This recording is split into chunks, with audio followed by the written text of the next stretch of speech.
उपस्थित सज्जनों, सभाओं से हमारा यही कहना है कि सारे संसार में बड़ा अनमोल जीवन प्राप्त हुआ है और इसमें सबका यही कहना है कि कर्म करो, अच्छा कर्म करो, अच्छा कर्म करो।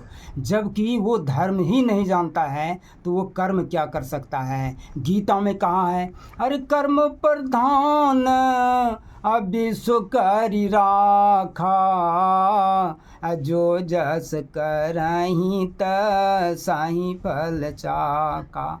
कर्म प्रधान है और वो सबने जिसने जैसा कर्म करेगा वैसा फल देगा भगवान। ये है गीता का ज्ञान। तो गीता का तो ये ज्ञान है, पर ये कहने सुनने से काम नहीं चलेगा। जिस दिन उन्होंने धर्म को जान लेगा वो तभी वो कर्म कर सकता है, नहीं तो वो कुछ भी नहीं कर सकेगा। अंधकार में बीजर छोड़ने से कोई लाभ नहीं होगा, उसका जीवन भटक जाएगा। ये अनमोल जीवन जो है, मनुष्य तन जो है, 1,84 योनि में फेंका जाएगा, सदा के लिए वो रोते रहेगा। तो कर्म है क्या, धर्म क्या है? तो इस परमात्मा को बनाया हुआ ये चलता फिरता मंजिल जो है, मकान जो है, ये अनमोल रतन प्राप्त है, ये गॉड गिफ्ट है। और इस गोल्डन चांस में जिस दिन आपने इस मंजिल के अंदर में आप ये बात जान लीजिएगा कि आपके हृदय के अंदर में किस चैनल पर श्री राम और भगवान विष्णु और लक्ष्मी विराजमान है, किस चैनल पर शिव जी और पार्वती विराजमान है, और किस चैनल पर आपका आदि शक्ति दुर्गा भवानी विराजमान है, किस चैनल पर आपका ब्रह्मा जी और सावित्री विराजमान है, और किस चैनल पर आपका गणेश जी विराजमान है।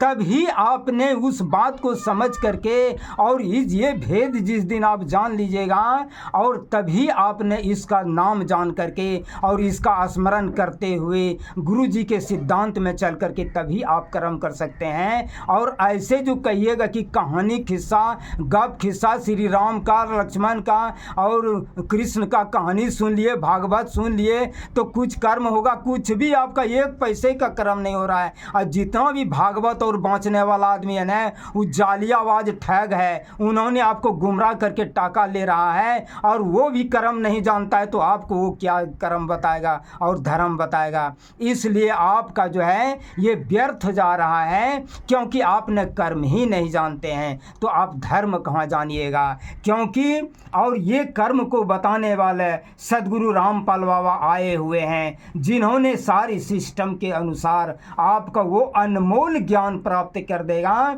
जिस ज्ञान से आपका जीवन धन्य धन्य हो जाएगा। आपका इसी मंजिल के अंदर में उस सदगुरु रामपाल बाबा कबीर साहब का अवतार है, और वो ही सारी सृष्टि को सारी ज्ञान से आपको अवगत कराएंगे। आपके हृदय के अंदर में कहाँ कहाँ कौन सा परमात्मा विराजमान है और उसका जपने वाला नाम क्या है, और तभी आप जो है जान करके और उसके आज्ञा में रह करके मर्यादा के साथ जब आप चलेंगे तो फिर आपका जीवन धन्य धन्य हो जाएगा।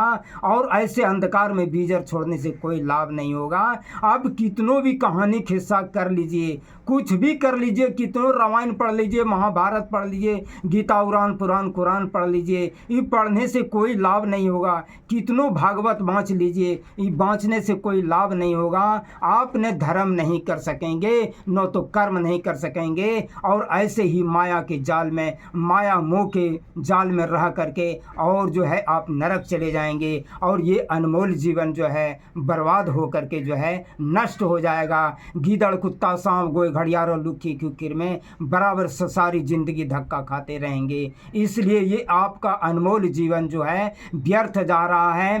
किसी के बहकावे में मत रहें कि वहाँ जाएंगे धर्म सीख लेंगे, वहाँ जाएंगे भागवत सुन लेंगे, ये सत्संग करा लेंगे, तो ये जग करा लेंगे। इसमें आपको गुमराह करके बर्बाद कर रहा है। इसलिए आपने सदगुरु रामपाल बाबा के शरणों में जाएं और जा करके असली तत्व भेद सीख लें। वो बंदी छोर कबीर साहब का अवतार आए हुए हैं, उनके चरणों में जाएं और असली ज्ञान को लेकर के चलें, जिससे कि सबसे पहले आपका ये तन का कष्ट मिट जाएगा, दैहिक दैविक और भौतिक तीनों ताप मिट जाएगा, क्योंकि अविनाशी राम कबीर साहब ही है और उन्हीं के भक्ति से आपका सारा कष्ट मिट जाएगा। इसलिए आप सभी से निवेदन है, आप सदगुरु बंदी छोड़ सदगुरु रामपाल बाबा के चरणों में जा कर के ज्ञान सुने समझें और ज्ञान को ले लें। सदगुरु बाबा का साधना चैनल 7:30 बजे से चालू होता है, उनको देखें सुने समझें और अपने जीवन को शरणों में जा कर के सफल बना लें। बस इतना ही। धन्यवाद आप सभी को। आप अपना जीवन का उद्धार कर लें।